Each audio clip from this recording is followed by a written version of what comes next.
Now I'll call it to order. We wanted to start tonight first with the introduction of Ashley. Is it the Duggo?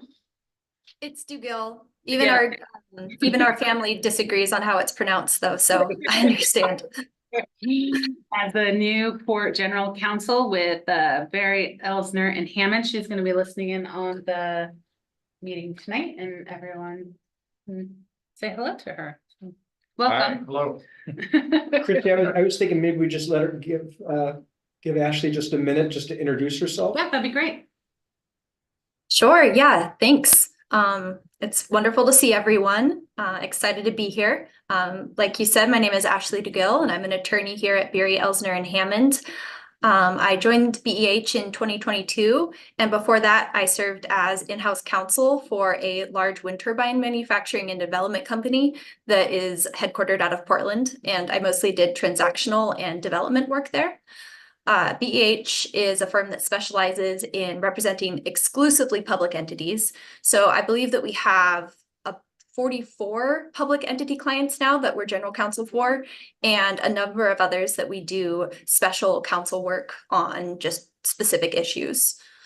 Our team is 10 attorneys, and we have a variety of experience and specialties from public contracting, real estate, land use, public financing, ethics, and basically anything you can think of that's public entity related.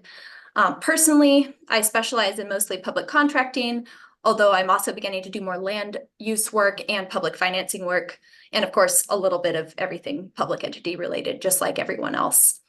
And something that's great about working with our team is that you'll get everyone's experience along with mine.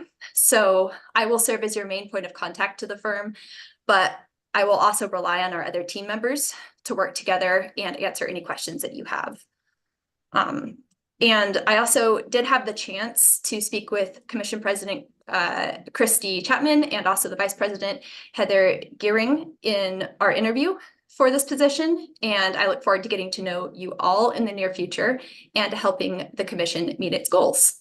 So I appreciate getting the chance to speak with you all, and please always feel free to reach out if you have any questions for our team.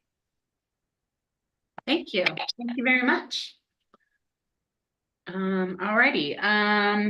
The next item we would like to do, should we do public comment at this point? I didn't see. You're right. Oh, I see it. It's on here. Okay, Yeah. sorry, I'm off base here. Okay, so next is going to be, we would like to acknowledge Commissioner Fox for his recent SDAO award. And Mr. Greenwood, would you like to Yeah, take it? absolutely. And so I think Patty is going to tee up the video that SDAO produced with Mike Fox as the award winner for the outstanding board member in the state of Oregon for special districts for this year. And so we'd like to just run this. It's about a 4.5 minute video, but does a great job of summarizing why Commissioner Fox won this award. So would you buy a used car from this guy? And we do have the award. Mike was nice enough to bring it along as well. I'm a degreed engineer, and I was responsible for major projects, design, construction, literally all over the world.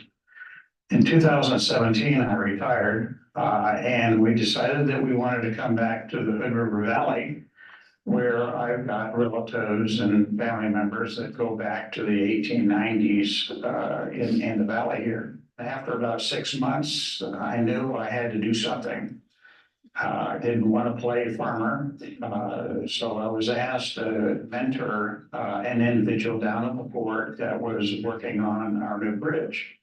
So I did that for a couple of years, and in 2021, July, I was elected to the Port Commission with a special emphasis on replacing our 100-year-old bridge across the Columbia River. And I noticed at that time, there was some plans to get it replaced. It's been going on for a number of years, almost a decade, but the the approach and the timing on it, we weren't gonna get a bridge anytime soon. So I took it upon myself to get involved in that. So when we first established, well, how much is a bridge gonna cost? Nobody knew. So we did an estimate and the schedule. And then from there, we took a look at our strategy of how are we gonna fund this bridge? And up until then, it was about 5 million here, 5 million there. And that's no way that that bridge is gonna get built $5 million at a time. So we set a strategy that established $125 million from each of the states, Oregon and Washington. Another 200 million from the feds. That leaves about 50 to 75 million dollars that we would have to fund through, it looks like it'll probably be a TIFIA loan through the federal government, backed by tolls on our bridge. So we're well on our way on our funding. The total project cost is about 520 million. We've hired a management contract to give us some technical arms and legs to our project. And we're in the process right now of going out for bid for Progressive Design Build contractor that will actually do the final design and then go ahead and construct our bridge. Our target schedule says we want to open the new bridge October 1, 2029. It's been a fun couple of years, very challenging, certainly has kept me busy. Lots to do. The bridge itself is pretty simple, especially compared to projects I've been involved with around the world. Serving on boards like this is fantastic. You're giving back to the community. If you think you're going to make a lot of money, good luck with that. I haven't made a cent in the last couple of years, and I'm fine with that. That's not why I'm doing this. I'm doing it to give back to the community. I think the rewards of this is a couple different things. One, the community gets a bridge at the end of the effort. But what's even neater, I think, and you'll see it as we go through the project, is people tell us we can't do this, we can't do that, we can't do that over there. We're doing it. We're figuring a way to work the system and get what we need done to be able to build this bridge by October 2029. And what's really neat is to see that actually happen year to year to year, that we are making progress. Regardless of when people say, no, you can't do that, I can't do that, no, you can't do that. Yeah, we can. We can do anything we want to do. If we put our mind to it, we'll figure it out. That's cool. That's a lot of fun. Okay, who wants to touch? Well, big acknowledgement. Again, it's a big award and you're very deserving of it, for sure. Well, everybody on this board deserves the same thing. So. No different. And it Okay. was very nice. Port of the Dalles Executive Director Andrea Klaas was actually the one that gave the award to Commissioner Fox. Oh, very nice. So that was kind of nice to have our neighbor to the east be there. Very wonderful. Okay, now back to kind of regular meeting. Modifications, additions to the agenda. No changes, just wanted to bring to your attention, there is an updated letter of support Mhm. for the CAT grant request. Okay. But everything else on the agenda is fine. Okay, and now we will move to public comment, and I see that there are 4 people signed up. We do have the full agenda. We definitely want to give everyone the respect, and want to listen to everyone, and just a reminder that we do have a 5-minute per person per subject limit, and Kevin gets to be voluntold to be the timekeeper, so Okey dokey. congratulations. First up, I believe, Jane's Dean Construction. Commissioner Chapman, I don't see that Mr. D is here. Okay, So if we move down, I'd like to introduce you to Dale Orgain. Dale, and okay. Sanders, and they are here to talk about their proposal for a jet boat tour business. okay, and you did pass out a little handout for us as well. Thank you very much. Okay, so if you guys want to step up and just a reminder, 5 minutes, perfect. Thank you. Thank you. And I think Patty has a PowerPoint PowerPoint for us and, nerve-wracking, trying to get a 20-year dream into 5 minutes because, I can tell sea stories, but I won't. So my name is Dale Orgain and this is Mindy Sanders. We're, owners, of this island style charters, and this is the Alamakani. It's a Hawaiian name for Path of the Wind, which has kind of been the story of my life. It's what brought me here to Hood River 40 years ago. And I've had 20 years, I've had this dream of showing people our gorge from the river. And I feel like the time is right now. This is a 3D rendering of the boat we're currently building. And it's it's been a design for the chop and the things in the gorge. So if you want to go on to here. So we've lived here a long time. I'm an owner and operator the vessel. I've been 30 plus years in the maritime industry. In fact, I have the pleasure of probably the last and biggest, I used to dock the Columbia Queen in the Nichols boat work when you could get a 265-foot vessel in there. I did that every Friday morning for a couple of years, and I've spent 5 years of my time have been on the local waters of my 30 plus years at sea. And I have a wind sports enthusiast. That's what brought me here. And talking to Daryl as some operation like this were to happen, I'm a good person to know who to watch out for and who's going to come and do tricks for us on board. Okay.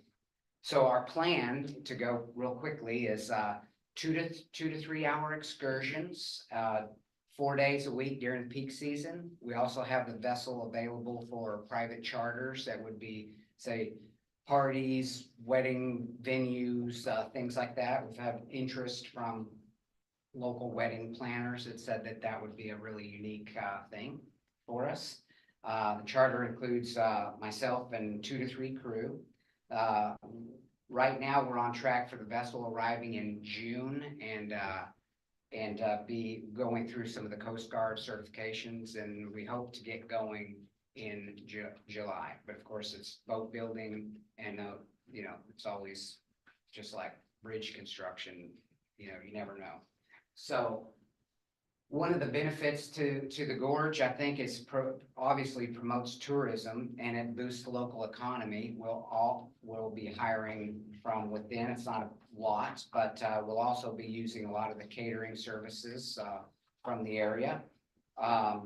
We'll have a staff of internet, IT, and our obviously the people that work on board and administrative and then the ground staff will I think it provides a unique opportunity for all the local businesses. I've people that I know who've worked in this in other areas, and we've been involved in quite a number of other operations like this. And so a lot of local businesses will charter the vessel for team building type experiences.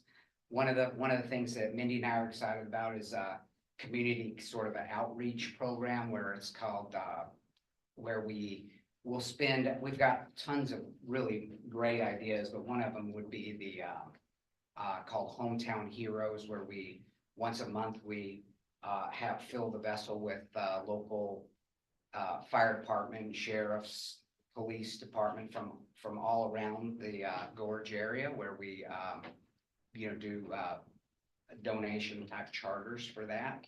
One of the other things that we do is a Kama'aina. One of the things that I've heard is we after long-term residents, we get visitors all the time, and we're always looking for something to do because they're not 30 avid. seconds.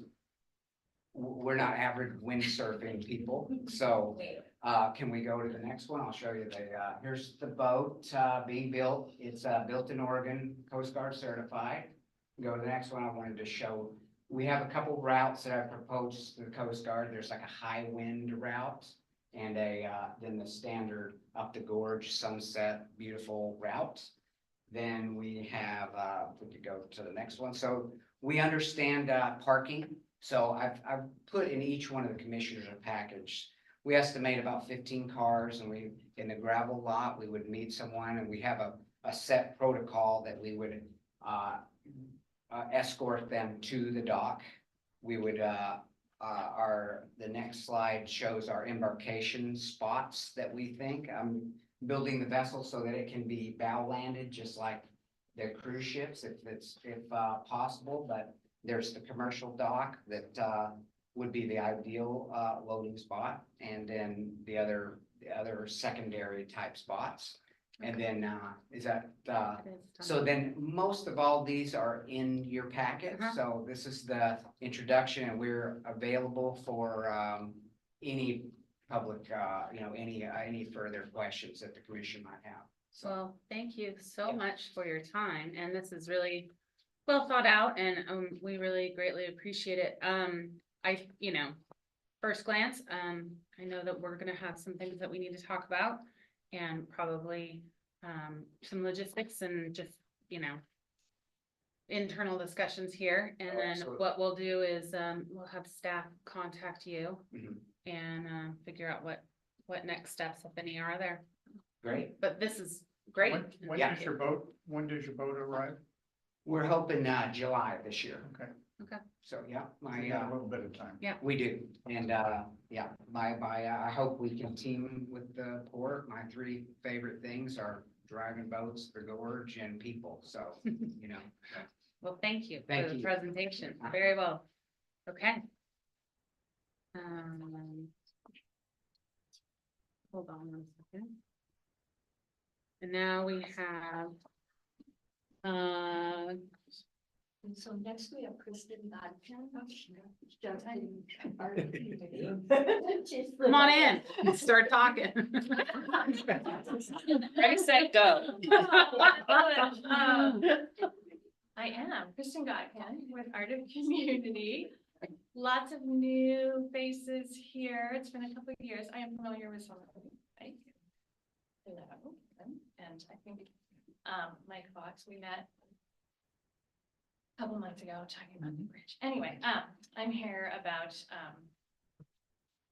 big art. So Hood River Art of Community. I don't know if maybe raise your hand if you're familiar with the program. Okay, familiar with it. We started in 2014, and it basically was some artists that wanted to promote the arts and artists in our community. And so we started with CJ Wrench. He's a sculptor, and he shows across the country and participates in art walks, sculpture walks. We started a sculpture walk here in Hood River. We thought we would get a couple sculptures the first year, and we got like 14. It was just like, people were like, yeah, just tell me where to send the check. It's great. City and the port and the Best Western and a lot of private funders were really interested in supporting it.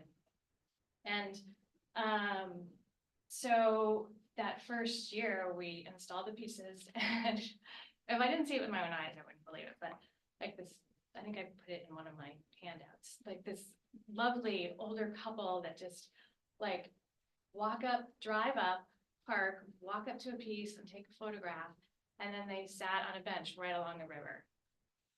I mean, I work at the waterfront at Interfloat, right down next to Ferment, and you just don't really see that often. It's a place for a lot of active people. So it just, it was amazing. I mean, so it's, and then a couple months later, the 5th grade class of West Side School, the teacher just loves it, encourages a student to pick an artist, do some research, and they did the sculpture walk along the port, and then students would then present the artist and their thoughts on what that piece might mean. It's just for all ages, and we just want to create community and discussion and things like that. Anyway, so this is our 6th session or rotation, and it's a 2-year program. So a sponsorship, it's $1,500, and that covers about half of the costs for installation. $1,500 goes directly to the artist, 100%, and then The other half through grants and other sponsorships, paying for the insurance and marketing and concrete and just a lot of other random stuff.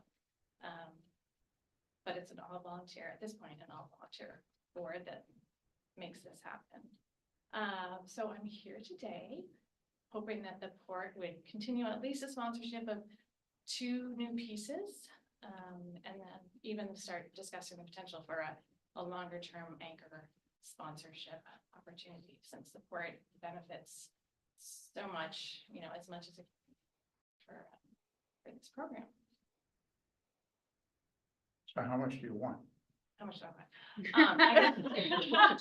I know the port has some projects ahead of them, so I was being really modest and conservative, just sort of maintaining what you're doing now, which would be 3,000, so that would be 2 locations. And then, but again, and then try and get an understanding about how to do something more sustainable. So, basically it's me doing a lot of the administration, and then we have artists and like a finance person tracking, and it's just with my workload and life, you know, we need to also bring someone else on to help support that. So we do want to talk about how do we create a sustainable program, and so having at some point conversations about a longer term partnership. Do you have a suggestion for that? Like with the city, they were just doing a blanket 6,000. We were hoping to increase that because we have to increase the cost to the artists because they need to make a respectable living, and it costs to drive up and install and deinstall and things like that. So we're hoping to increase that, but at some point talk about something modest. I mean, we'd love to split it half, but you know, 10,000 port, 10,000 city, that'd be awesome. But I think it really sort of, I don't have a total understanding of where you guys are at with your budget. How many pieces are on port property right now? Along the waterfront or port property? All right, port property, it would be 1, 2, 3, 4, 5, 6, 7. I assume we're not charging some kind of lease to these artists to display these pieces right now? I don't. No, we are not. Okay, Yeah. good. So we're doing So, yeah. so I just want to, we're doing $3,000 currently plus Plus land donation. land. I want to give you something to maybe expand a little bit. With the new bridge, we're Yeah. gonna have 2 bump outs, Great. observation areas. Are you tied into the aesthetics committee at all?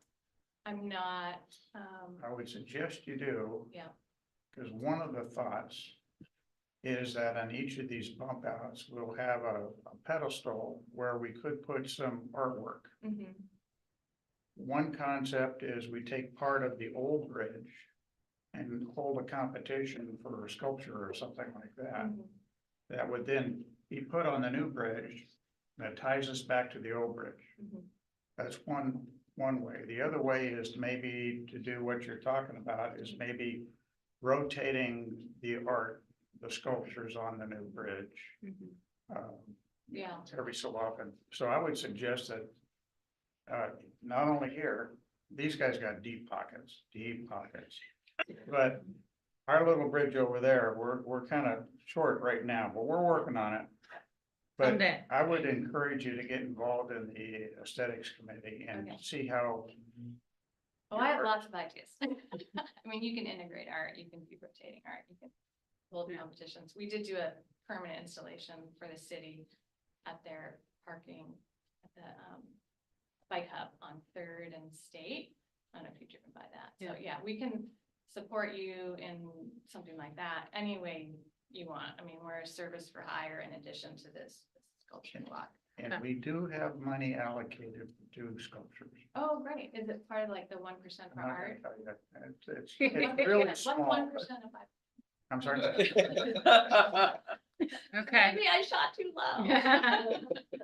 Thank you for coming down. We'll, you know, like everything we have to discuss, and we'll have to Okay. talk to budget, and All right. we'll have someone get back to you quickly. Cause I know there- you're doing some planning. Is there a timeline for getting back to me? I'm not exactly, Because my people will ask me. yes. I mean, I'll follow back, either Daryl or I will follow back up with you tomorrow. Okay, oh, super. Yeah. Great. Perfect. Thank you. Okay, and next we have to go back to my handy agenda here. Amy from Columbia Area Transit grant support letter, and this is, you guys have all seen this letter, correct? Okay. Hi, Amy. Hi, thank you for having me Uh-huh. here today. So my name is Amy Schlafly. I am the Executive Director of the River County Transportation District, who does business as Columbia Area Transit, or CAT. I am asking for your support today for a grant application that we are going to be submitting for a 5339 bus and facilities grant through FTA. The project will consist of 2 phases, as well as a consultant to manage the project for us. The first phase will be a park and ride nearby the CAT transit facility, be a creation of one and land acquisition. And also transit or regional transit transfer station layout lot 1, which is why we're asking for your support. So the vision of this is that it will be a facility that can hold 3 to 4 buses at a time. And there will be shelters and access to seating and potentially a customer kiosk and potentially public restrooms. This most likely the funds that we are applying for will not cover the public restrooms, but we're hoping that will be part of the larger project. And so the total project, we're estimating about $1 million. We are still doing some finalization of the application, but the transit transfer facility itself, we imagine will be between 300 to 400K. So Ben, on this transport station, it was, Well, where's it located? years past, there was some thought, and again, we've never designed anything, but there was some thought about having it in the extension of Anchor Way, which we quickly said, that's not gonna happen. And I had, the original draft of this did say a specific location that we wanted to support, which I had requested Kevin remove. Because as we're still in the planning phases of everything down there, committing to a location would be premature. But I think supporting the project for multiple reasons is something we can certainly do as far as their grant application is concerned. Because I think we do want to do something, whatever that may be in the future. I agree with that. I was just concerned, if I remember, on an Anchor Way, Yeah. it's right in the middle of. So this does not commit the port in any way to a location or a size of any kind. This supports though, The idea. the idea and the concept. For it down there. Absolutely. And the intent is that we work with staff through all the different pieces. You mentioned a park and ride as a separate facility. Yes, Where was the idea to put that in the same location or a different location or? no, it'll most likely be closer to the CAT transit facility. So down at 224 Wasco Loop over by Walmart. There's no specific location that has been identified, but we are looking for the future of looking to develop another park and ride. Our current park and ride, the intent is that we will most likely need to redevelop it for bus storage in order to accommodate our bigger buses. So we need to find a new location for our parking. Okay. Thank you. So completely separate, but Okay. Well, thank you for your time. Yeah. I guess we can talk about that and you can, If there's consensus to approve the letter, I would recommend, Christie, you just go ahead and sign it now and hand it off to Amy, unless there's some edits to the letter or anything else. I like the letter. Yeah, me too. everyone, okay, I can sign it. Do you need a pin? I do. Okay, I got a nice blue one. Why would I come prepared? There you go. I appreciate your. Can we get a copy for our file? Do we need a copy of the Yeah, sign? we'll just scan it and email it to me. Perfect. Thanks, Amy. Either way, whatever is easiest. Thank you. Okay. All right, and no more public comment. Okay, so next we'll move on to consent. Can I get a motion to approve? I move to approve the consent agenda. I second. Any discussion? If not, all in favor? Right? Hi. Informational reports. Does anyone have any questions about bridge replacement project, or have we all been briefed well? And if that's the case, then moving forward to presentation and discussion items, we've got the RV park facility feasibility study at Lower Mill. Mr. Greenwood. Yes, so if you recall, in December, the commission directed staff to obtain preliminary cost estimates for pursuing county land use amendments and design construction of an RV park at the Port's Lower Mill site. If you recall, there was a feasibility study looked at doing vertical construction that did not bode well for sustainability. And so really with the bridge project picking up steam with the $200 million infra grant, the discussion was about workforce housing. And so Commissioner Fox and I did meet with the county. We both kind of talked to others in the community, just kind of getting some feedback. And for the most part, we did receive positive feedback about the concept. But within the context of the workforce housing, there was really concern or guidance from the county community development director for it to be tied to the term of the bridge. And so what we've tried to do in this study in front of you is to get you some cost estimates. And then I tried to break down the policy considerations into four separate little discussion points. And so obviously the one that I think really stood out to me were the sewer system development charges from the Odell Sanitary Service District, which were over $750,000 just on its own. And then I think also the tie-in, at least from the county's perspective, being tied to the duration of the bridge construction, it just simply doesn't pencil out for whatever money gets invested into that. There's not going to be enough time to pull the money back out. So Greg did call some of the RV parks, mobile home parks in the area, and so we included that here as well.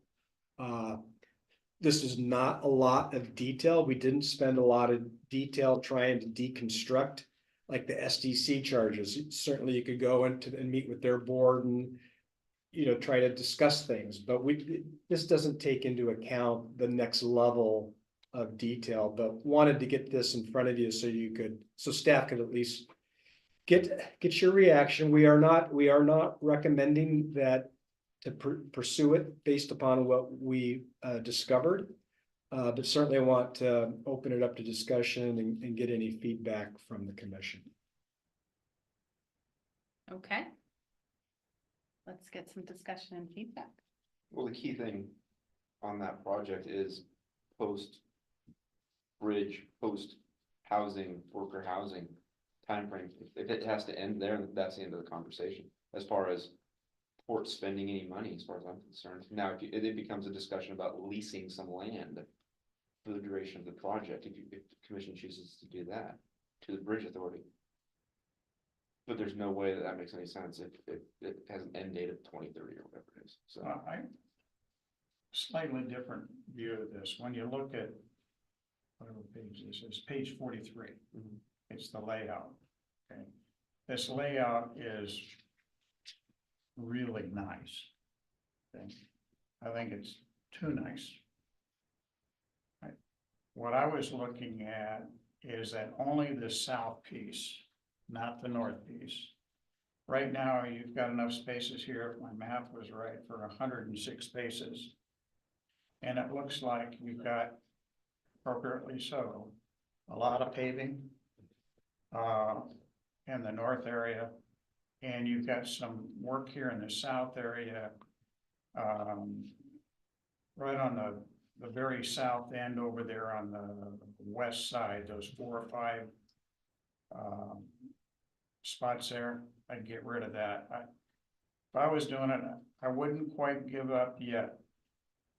But you're indicating something that is a concern. Can we make this pencil out? So if we went after the south piece of it, which there's about 43 spots, if my math is right there. And we make it fairly bare bones as a temporary construction worker area. You gotta do the sewer, but I think we need to go to the district with support from the county that says we need a waiver of some fees for this because it's in the good for the community for this period of time. Otherwise, these people are gonna come in and they're gonna take up all the extra space and they're gonna price us right out of the market. And I think it doesn't need, you've got showers and laundry and so on. You don't need that for this type of an operation. And the second thing I would be looking at, it's not just through construction, it's through removal of the old bridge. So you can add a couple more years to that. So if you start with that, to me, it seems like we ought to be trying to target that south area for a capital cost of somewhere around $1 million, operating cost per year of about $250,000, not $500,000. And revenue, I think $40 a night for those is probably reasonable for what we're looking at. I think if you can get it down to that range, you got a rate of return of 1.25. And if we could find spots for about 40 people, then I really think we've done our share in Hood River. There's other folks that are working on this as well. Did that just assume a waiver of $750,000 of sewer? No, I'm not, I don't know how we're gonna get there, but I think it's worth The going conversation. back in conversation and seeing what we can get. And again, the purpose of this is not to make a bunch of money, but to recover all of our costs, a reasonable rate of return over the period of time. But help the community protect available housing. Kind of a thing. When I look at this, this is for 106 spots. In that north area, there's an awful lot of roads that are paved. Frankly, you don't even have to pave the roads for a temporary housing situation like what we're gonna be in. These guys are gonna come in, spend the night, go to work in the day. On Friday night, they leave and go home, leave the rigs parked here. So as long as it's neat and clean, fairly tidy, that's what we're looking for, and it's not an eyesore from. And how would we go about doing that? In the end, it would be paid for if that's all it's gonna be and it terminates, when bridge work terminates, then it's essentially fully paid for by the project, not by the port. Yeah. So it's moot, that's fine, but if we're putting money in, it's a different story. No, I think Or it's we're not worth, getting I think it's compensated. worth trying a little bit more before we just give up. That's fine. If you saw the video earlier. We used to hold that up every time. You need to bring this to every meeting. Yeah, I can just, for me, it's port money or not port money, as far as like, yeah, I don't think we should be donating, but if we get compensated you. for it, it's fine, I'm fine with it, I mean. Thanks for coming. So Hopefully that conversation can continue and maybe to extend it past. So I would like to see us direct the staff to go work the magic on this south area. Pull all the favors in, see if we can't cheapen up the approach. And see if we can do some innovation to get the capital cost down and then think through the operational cost. And cut it in half, again, it's much smaller areas.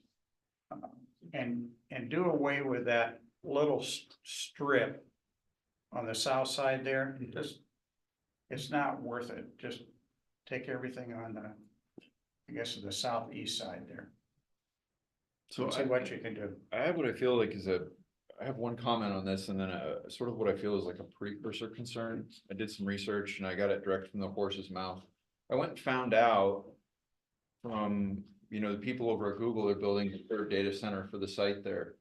Where do their construction people, where are they living?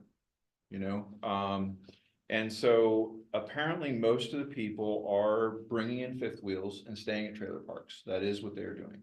So I guess my sort of, the first concern is, what's the supply in the gorge? Do we know? Did you guys, and was that part of this? Yeah, I think, was there 4 you interviewed? 4? I mean, you did say that the average price is more like $600 a month. Yep. So I guess one thought I have is, how much supply is there? And a lot of these people probably be perfectly happy taking their fifth wheel somewhere in the Dalles and just driving over to Hood River, right? If it's a lot cheaper. So that might be a concern for us in looking at a project like this. Are they just gonna go somewhere else? How much supply is there? I don't even know. The 4 that I reached out to, there was no vacancy at any of the 4. Okay, that's good to know. So, What could happen there? yeah, Construction workers come in and they say, well, they charge out at, I'm gonna make up the number, $30. Yeah. These guys come in and say, hey, I'll come into a long-term year lease at $55 a night, mhm. and then they'll try and ship somebody out. Yeah, maybe so, maybe so. So I guess the supply and demand is my number one concern. Like, I feel like we need to understand supply and demand to make a good decision here. Deciding that 40 units is adequate, is it? It would make a contribution, for sure. But that's my sort of upfront concern. Beyond that, I like this idea of cutting this project way down and seeing if it can be done. But again, my concern comes back to this. It's very easy for our friends at the county to just be like, rules, can't do it. I feel like we need to have some county commissioners that feel that this is really important and want to champion it and find creative solutions. If we have some people at the county level who are behind this idea and will fight to make it happen, I think that's crucial to success, because if they're not really invested, they'll just say, oh, planning guy says, no, I can't do that, or so. I agree with you. Somehow we've got to elevate the issue in the community. And then from that, we need to get the buy-in from not only us, but the county, maybe the city. Frankly, I'd even go across the river and get some support from them, because it's gonna face all of us. It's not one side or the other, it's everybody. But I respect that you guys looked at it and it's not working on paper. Might I add that does not include debt service in any of those calcs, because there's options, so the situation is a little more bleak than what we have in our pro forma. The other thing too, on the business model, the land use attorney at Dunn Carney suggested that the county during the land use process will want to know will likely want to know what the business model is. So do you envision that this would be the port just taking reservations from individual workers, or would the port be leasing the entire the park, if you will, to the contractor, and it's theirs to kind of populate, or something else? Again, I think that's a good, but I think that's a good reason to have some partners at the county. What's better in their opinion? I mean, there's an excellent conversation here. Like, Yeah. we're not making up this influx of people or the need for housing. It's gonna happen. Yeah. So we're trying to get ahead of this and work on solving that. Help us out. Well, we've been tell them that Progressive Design Build contractors is that we're trying to locate opportunities on both sides of the river, up and down the river, because we believe this is probably going to be an issue.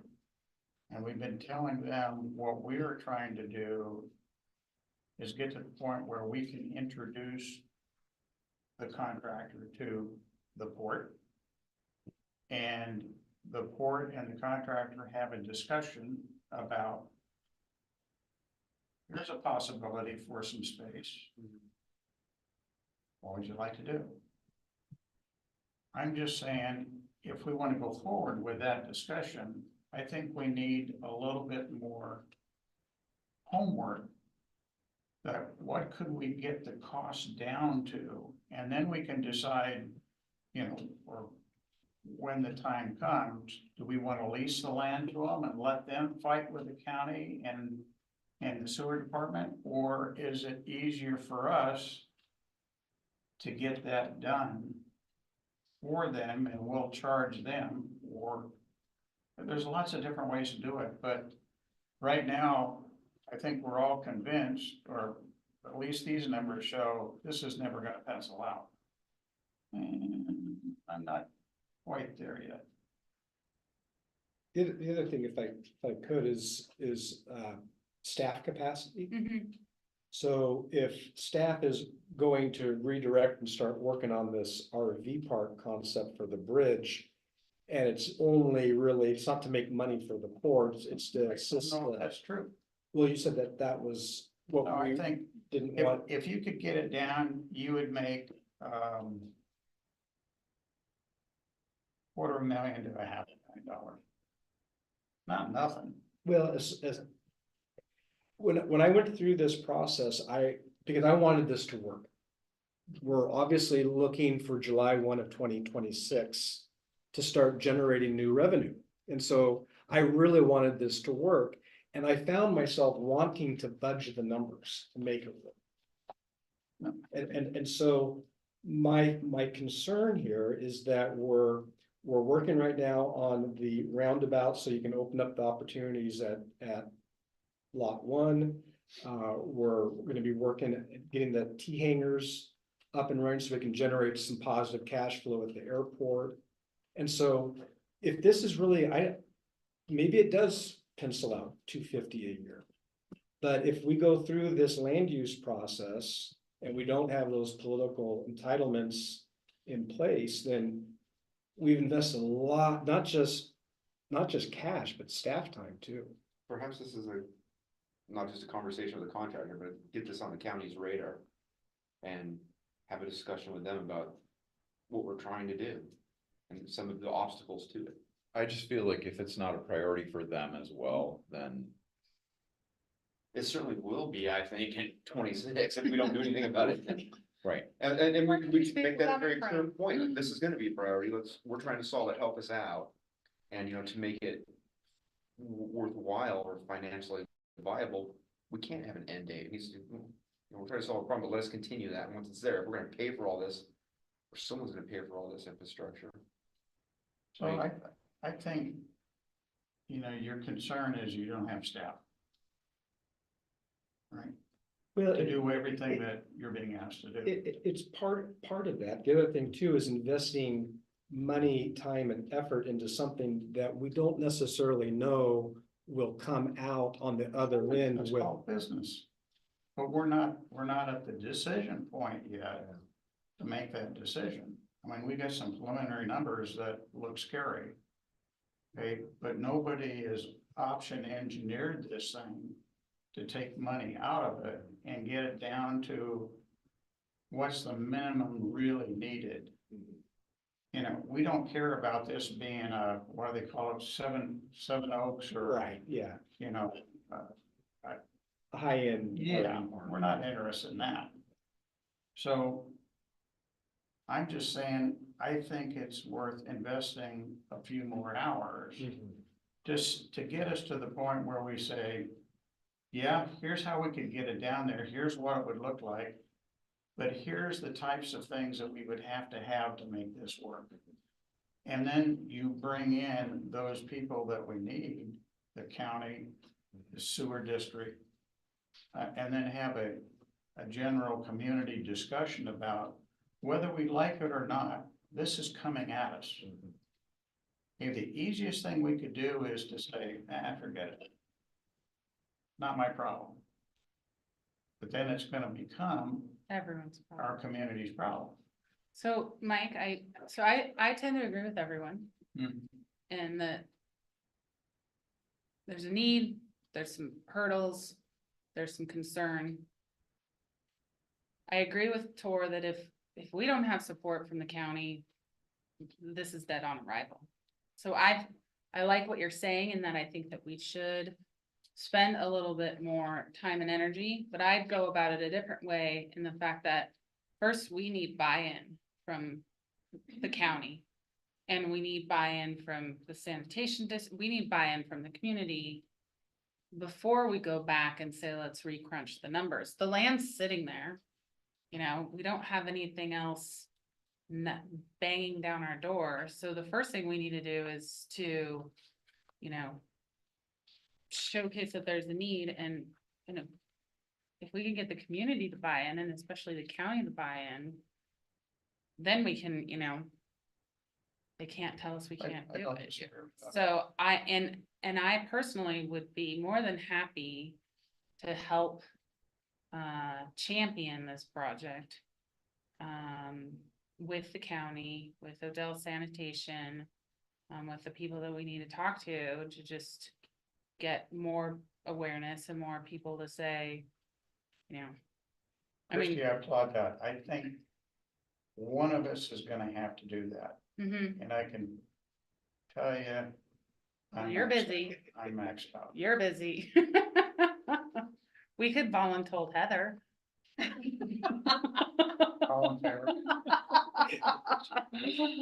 Oh, wait, she and Tor are working on the airport stuff, so the only one that's not doing anything. I wouldn't say that. No, but I would, I Ben mean. thinks it, but I wouldn't say that. I've sat in that chair. It's a lot of work. I mean, I would say that I think that there could be some small conversations that could really give us a good fundamental basis to know if we're barking up a totally wrong tree. And when you have those discussions, I wouldn't throw the north end out there. That's gonna scare people. I don't think we need to throw anything. It's more of, do you feel that there's a need for temporary housing in this community? We have this land. Do we want to work together to make? Maybe, I mean, for all we know, maybe the county has some master plan. They've got something else cooking that'll solve this problem. I don't know. I have a question for you guys. This letter from James Dean Construction. They're looking for a place to haul stock and stockpile inventory. Could some of this plot work for them for that? I Yes. reached out to James, spoke with them directly. If they're looking for something in the lower valley, not the upper valley. They don't consider that Lower Valley? No, No. there's already, I forget the name of the quarry that's up there that serves No. that region. And so they're looking for something more around this area. He said by the time you truck up there to grab the material, come on down, it kind of defeats the purpose. So is that our new lot one plan in the short term? No. Okay, all right. So if I could just, are you, I didn't mean to interrupt. No, you're not. So is the general consensus to stay within the confines of the duration of the bridge project to through demo? Well, it sounds like from the county planners, right, that they were like getting a permanent zoning change, whatever, is just not gonna happen. It was high risk. So Very high risk. is the county the deciding entity on that, or is that like a state? Well, it would go through Land use. It would go through the planning commission and then ultimately to the. So are they thinking that the planning commission of the county is gonna say no, or the state's gonna say no? Well, that's a good point. Okay, There could be some pushback on the industrial, there's a finite amount of industrial lands. And that's they're trying to protect the inventory of all lands for their intended uses. Mhm. So you could end up, but I think the workforce housing with the governor's priorities on housing. I don't think it's necessarily the housing issue, you know, I think it's the duration, you know, I think if you stuck within the duration of the demo of the bridge, that's gonna be much more Palatable. palatable. So the way I look at it, when we've had some discussions, and I've talked to Arthur about this a bit. There seems to be some appetite for letting us do this through the bridge construction, which when you look at it, it's really through 2032. Okay, that's 8, 9 years. A lot can happen in 9 years. Get your permit, get it cited for a temporary RV.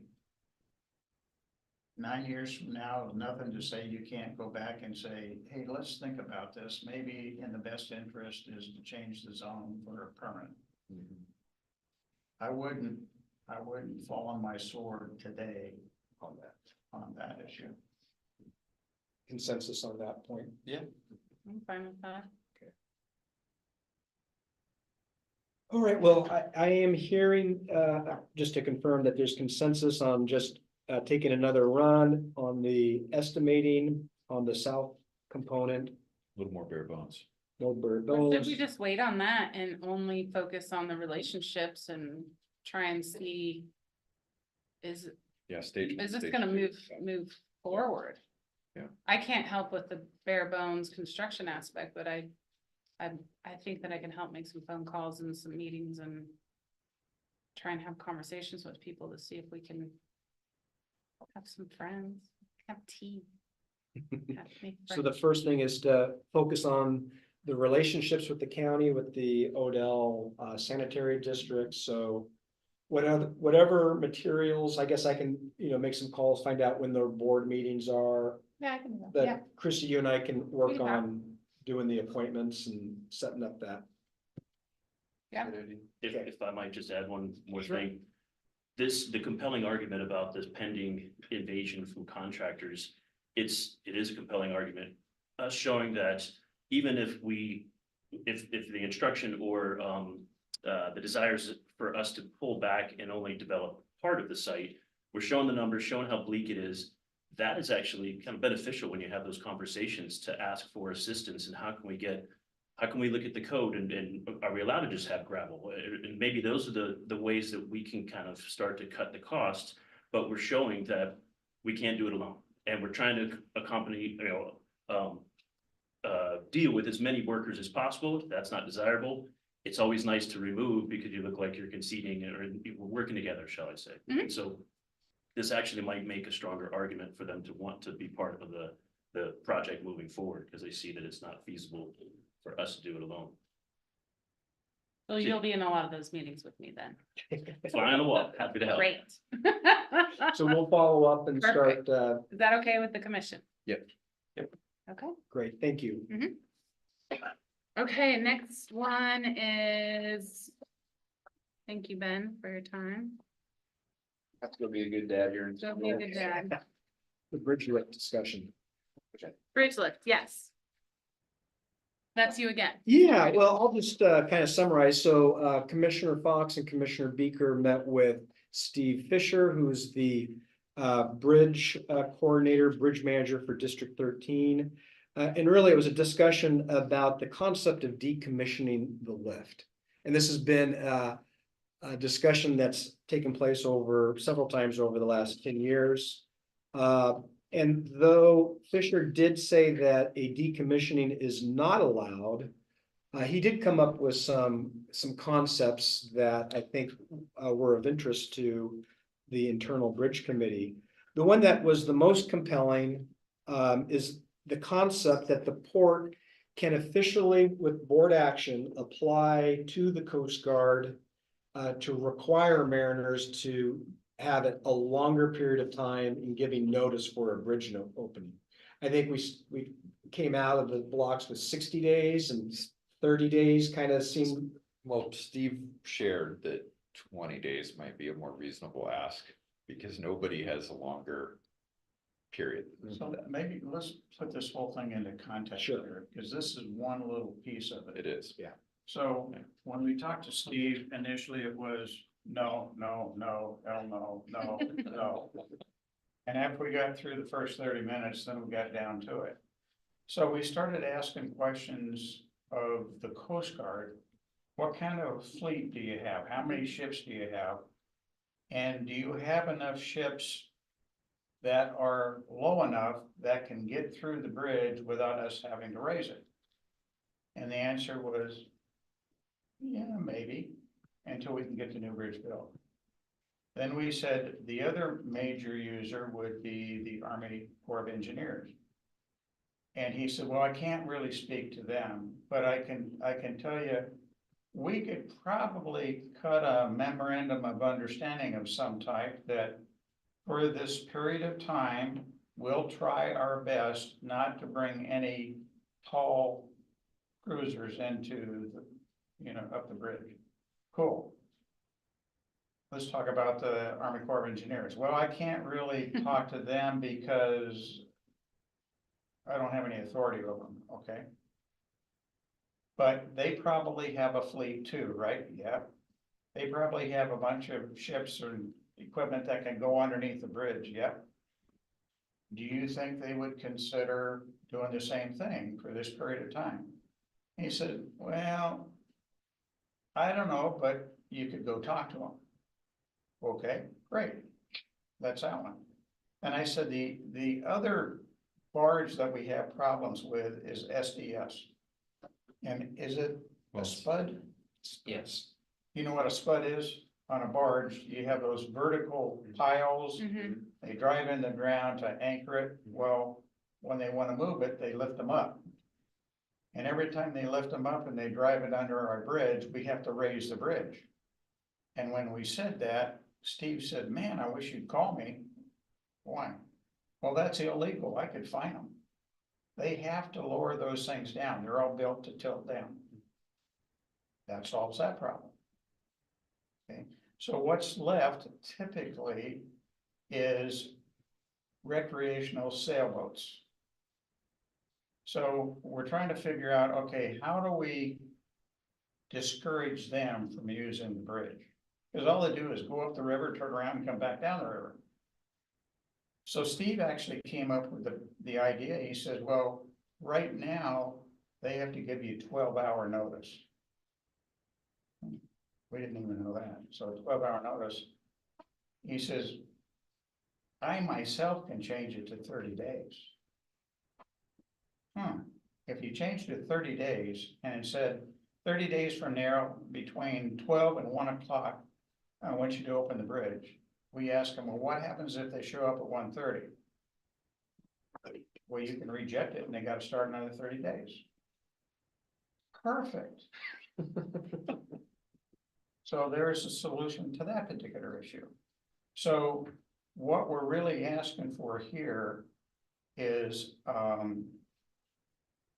we need to get Kevin to go sit down with the Coast Guard, sit down with SDS, come up with an approach of 30 days or 20 days, meet with Steve and get all this codified into some kind of an agreement.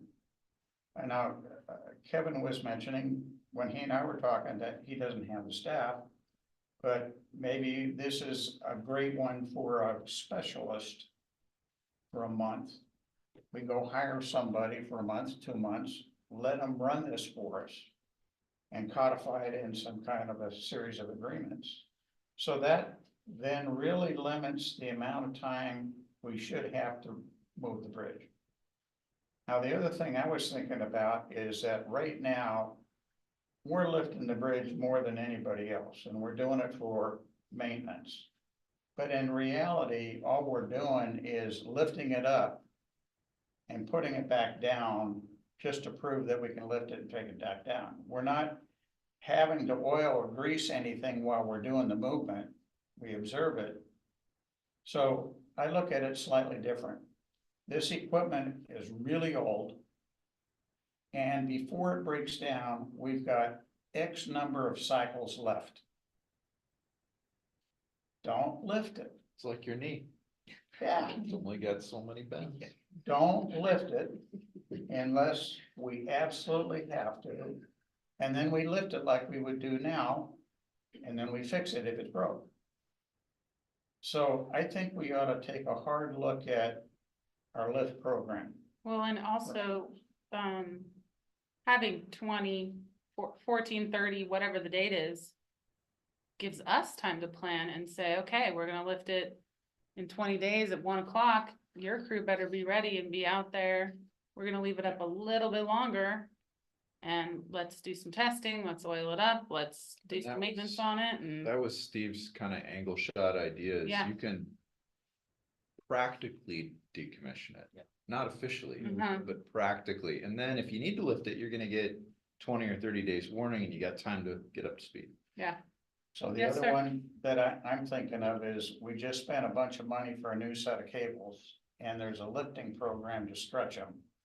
I think we've got to look at that, because lifting that thing 50 times, if that's what we gotta do, fine.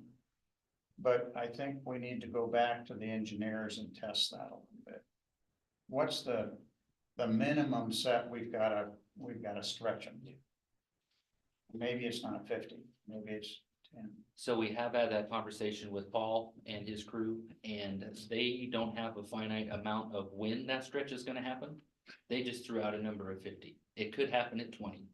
Do they Could have happen in 30. a way of testing to know?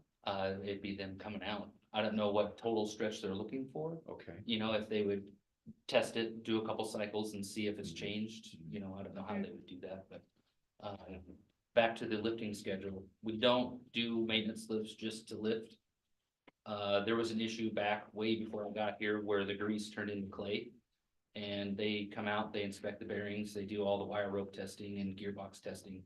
When they tore those apart, that was all clay and bound up, they couldn't get the caps off. That took weeks to clean out and do all that. We have switched our grease to where it's not clay based. So every time we exercise it, we do pump in some more. It is a different type of grease, so we don't have those issues of it just sitting and it going rock hard. So we could get away from the once a month I think, lifting. Before I think take off, I'm sorry, important- real quick. Thank you for having that conversation, both of you. But then I think it's obvious what direction you guys are going, and I Yeah, yeah. can fully support it. So, Excellent. thank you for doing that.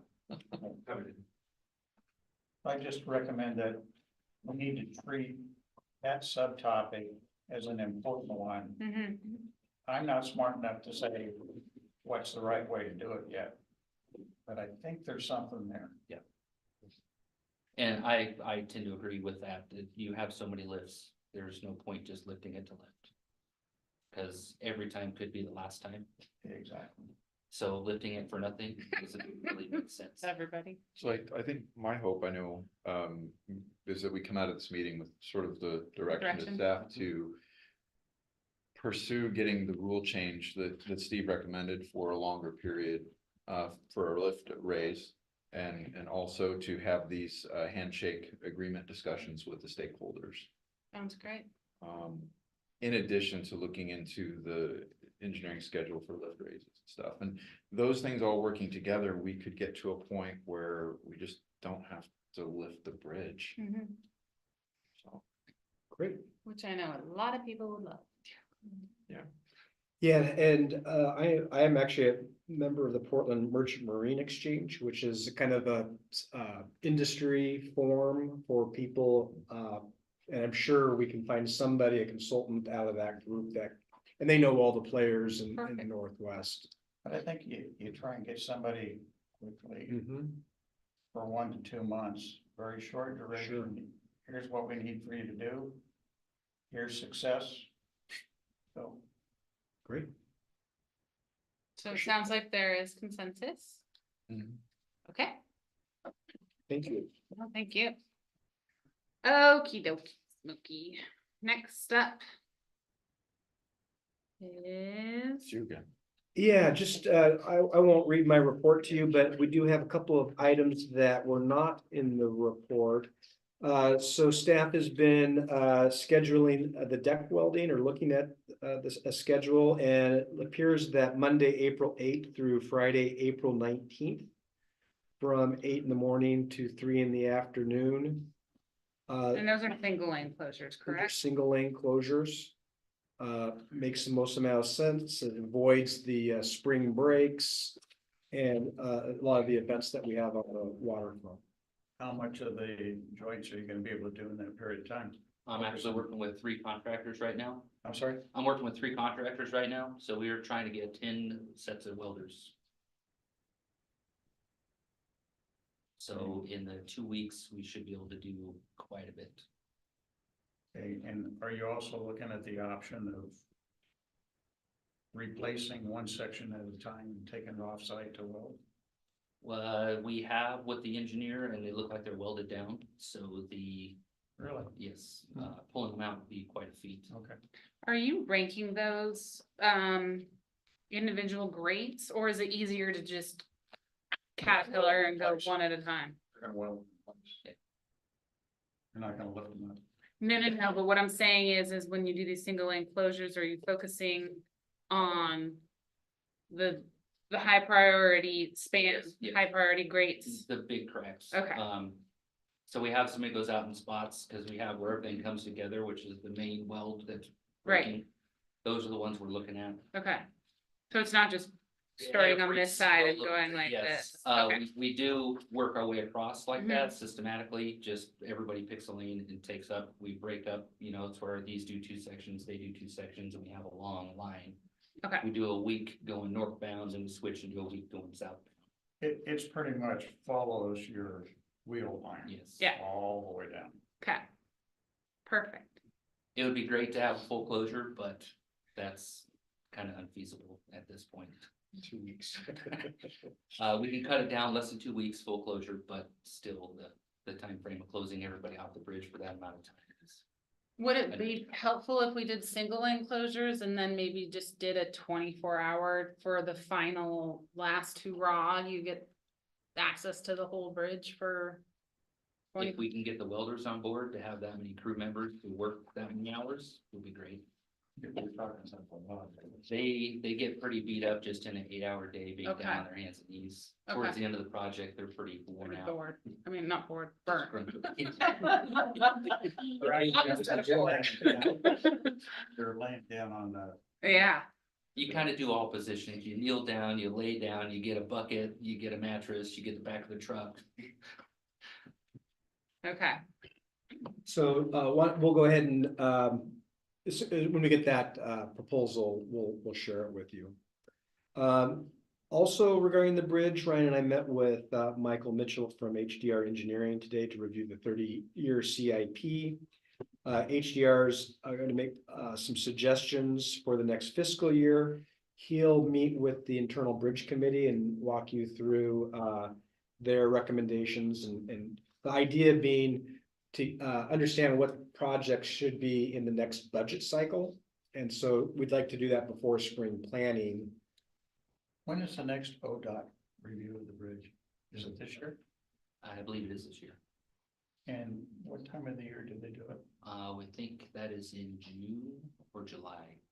So it'll be too late for the budget cycle. Okay.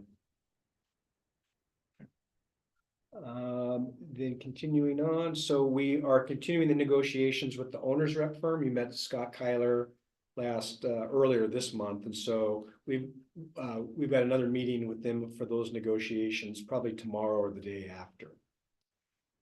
Museum contribution, so they've hired a new executive director. If you recall, you approved the reduced rent for the museum. And they are interested in trying to work some kind of a palatable arrangement with the port so that you feel comfortable that the word is out in the public that the port is a partner. And so I didn't know if that's something that one of you would like to sit in, or if that's something that you'd like me just to be a part of, or some mixture with Heather. Heather, okay. Yeah. Great. Yeah, I think we'll go Heather. Fantastic. Maybe she can go on the radio too. Thanks, Heather. Yeah, we'll tell her to do that too. Sounds super. Okay, great. See, if you guys aren't around, that's what. Another meeting. You get voluntold. And then also want to just give you a quick progress on the sale of the property up at Odell to the Mountain Hood Railroad. Actually, Ashley, who is online, is taking one last look on that. The appraised amount was 110,000, and so we're looking at about 7.5% over 7 years, with 5,000 down. And so we're feeling like we're getting pretty close on bringing that agreement to you for final approval. So the other parties appear to be okay with that? Because there was Carson, you're talking about the subtenant, if you will. Yeah, I believe. I think you. No, but we're just- selling it to Mount Hood the Railroad. fruit company, right? Mount Hood Railroad, Yeah. Yeah. but yeah, same. Okay. And yeah, that was. And then what they do with it, not our problem. That's correct. Well, and the thing that we want to make sure that if for whatever reason, if there's no payment, that it Sure. reverts back. So it's very close. And so Ashley's just doing her final review. So, certainly before the next March board meeting at the latest, if we have a special meeting, I think we can probably bring it to you sooner. Okay. And then the last thing is just the budget committee position has been advertised. It's posted on our social media. We're also extending the deadline because we weren't getting any responses. And so the deadline for that position is March 11th at 5 p.m. John Benson did come in today and pick up his form. So just wanted to give you an update on that. We can send our post, our social media post to other groups. What was the other building that we said last time or the time before that we wanted to sell? Big 7. Big Seven? Yeah. How are we doing on that? That's, the appraiser has been hired, and we are gonna be conducting interviews with brokers, local brokers, to see if we wanna have one of these local brokers represent us for sale of it. And so we're intended to schedule to interview next week for those So the brokers. intent is as is, no warranties implied. or- Well, we're actually procuring a real estate agent. So state procurement rule says we have to go through an informal process. So we, I think, invited 4, It was like 5, I think. 5, and then we only got responses for 2. So now we're doing the scoring and evaluation. No, I understand that, but when we sell it, at least our opening volley is, you see what you get, that's all we're doing. As is no one. So other than that, everything else is in the written material. Okay, question about a few things. Yes. You're meeting with the sheriff next week to Mhm. discuss summer law enforcement presence on the waterfront. Right. Port is currently without security coverage. Mhm. Does neither the sheriff's office nor the city patrol the waterfront? Like, what If is, they get a call. okay, If they get a call, but they're not gonna necessarily do nightly wellness checks and building security and. But I thought we had a contractor that was. Mr. Enos no longer works for the port. So we're currently looking to replace that function. okay. Was that his choice or our choice? Better not talk about HR issues in open session. I think piggybacking off of what Tor saying is yes, overnight patrols might not be something, but are we a part of their daily?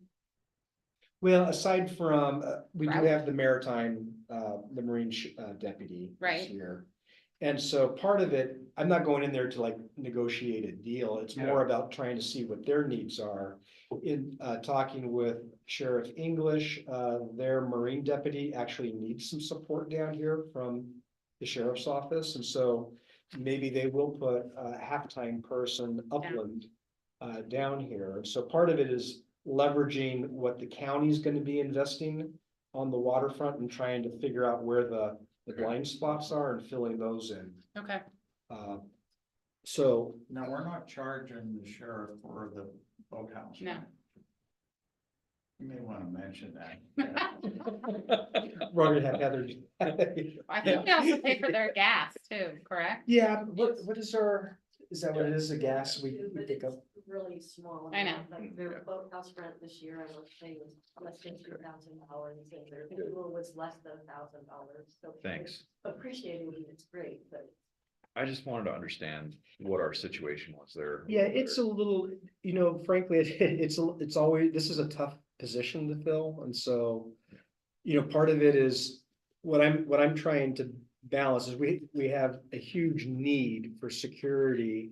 And not just security, but also to really run the paid parking program during the summer, because that's a huge revenue stream for the port.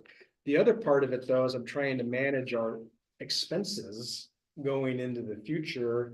And one of the contracts that we looked at about 18 months ago, we're looking at $150,000 for the year that we're not paying right now. So, we're looking at that $100,000 that we netted in paid parking. That almost gets entirely eaten up by bringing on the contract. So those are the struggles that I'm looking at, trying to look at July 1 of 2026. And it's a hard, I think, to clarify a little bit as well, so I think it's a hard concept that it took me a while to wrap my head around, because I look at this as public lands, and so it's my opinion, it seems like we should be patrolled by public agencies like the city and the county police department, but the semantics is that they kind of look at us as port-owned lands, kind of private, but that took a long time for me to kind of understand the different Yeah, so. jurisdictions, I guess. Shepherds down there. Do they pay county tax? They pay county tax. Yes. But they don't pay city tax. No, we pay city tax. Okay, so. Isn't part of our city tax and county tax going to sheriffs? Yeah, but Can I jump in here for Yeah. just a Yeah. minute, because this has been an issue Yeah. everywhere I have worked, because I've always worked for places that had police departments and or had sheriff's offices. We don't pay any property taxes. We pay zero towards the sheriff's department or the city police department. We don't, but people that own their property down on the port do. They do, yes. And the Okay, police and- patrol down So over Their there. areas. They should be patrolling. yeah, and They do, but they don't patrol around here. so they'll respond to all calls. Yeah, If they if respond there's a to call. 911 call, Right. they're gonna go down there. It's the extra thing that's almost more like more of a traffic kind of monitor versus really hardcore law enforcement. Well, knowing your unique capabilities in negotiating with the sheriff, I'm sure you're gonna work with you. We're all gonna be good friends. We're gonna start that this week. So couple of quick things. Kudos to Patty for removing subscriptions and saving some money. Thank you. Yes. Stuff like that, there's so much in any kind of organization like this, there's It's amazing. this stuff that just accrues and people kind of forget about it. I mean, I'm just a single individual and I've got these stupid magazine subscriptions and stuff, and it just, someone's billing me, I'm like, what is this? So thank you. I always love to see money saved. Question for Daryl, the new picnic tables awesome. I just want to know, are those just first come, first serve, or reservation, or how are they work? First come, first served. They're Okay. not just for the building, it's for the public. Great, okay. Along those lines, because I read that too, I walk by there a lot, since I work right across the street, but that, I think maybe because of the way that awning is the awning connected to the building, or is it a fully separate awning? I always personally thought it was a part of the building. It is on the property, but. Right. Anybody could use it. Right, It's just been kind of a wasted space, and it's one of the only spots. it's a great um, spot. Where someone in a wheelchair, 'cause there's 2 handicap spots, right, like 20 feet away, so it's paved all the way to the table, and so that's why we ordered one of the ADA tables, but it's been utilized by Northwave for their own events and stuff, but it's not theirs, it's not part of their lease, so anybody could come by. We're not taking reservations or something Right. for it, but we are taking money at that parking lot for people Right. to park. And I'm just wondering, because I think the assumption of a lot of people, including myself, is that was a part of their building and a part of their leasable space, and so it wasn't technically public. I'm just curious if maybe the next time you're out looking at it, have a glance at it to see if maybe, or maybe if there's a way that we can, you know, discern it from, because I think it's got a red roof and the building has a red roof, so they very much tie together. Yeah. Maybe something that we could do to just set it a little bit apart, so it doesn't look like a part of that building, and it's a Another, I just think that For different Another colors. no signs. They're all love signs. I know. Or maybe even, yeah, well, that's a sign, never mind. Just public, I don't know. Yeah, I mean, we Or maybe can- showcase it on the Well- website, or maybe we can even ask Visit Hood River to showcase all of the public benches all along the waterfront Yeah. that people could, you know, people could visit. Just to remind that it is a public facility. Mhm. I mean, we can have a small plaque of some sort that just says first serve. First come, first served. Serve public tables, Yeah. and that way anybody who walks out can be like, great. Mhm. Okay. Any other comments on the ED report? All right, thank you for your time. Okay, and I think we only have one committee report, which is airport advisory. Or would you like this one, sir? Would you- Sure, I'll say a few things. We have sort of, after much discussion, it was decided that the airport doesn't really need a mission statement. It's an airport, it's for airplanes to take off and land. Airporting. But we did come up with a vision statement, but after talking with a lot of people, we'd like to maybe refine it before putting it up for this, to this organization. I think it's gonna be awesome. You like those vision statements? I do. Actually, you know what I did? I was very careful to put it out there and then said, you know what? If you guys as a group decide that this is not important to you or relevant, I will totally abide by that. And then I just shut up and I let them hammer it. And we had a couple people who felt like we didn't need it, but we had I think a slight majority that felt we did, so we Great. decided to do it. And I would say in a couple meetings from now, we'll have a refined statement for you.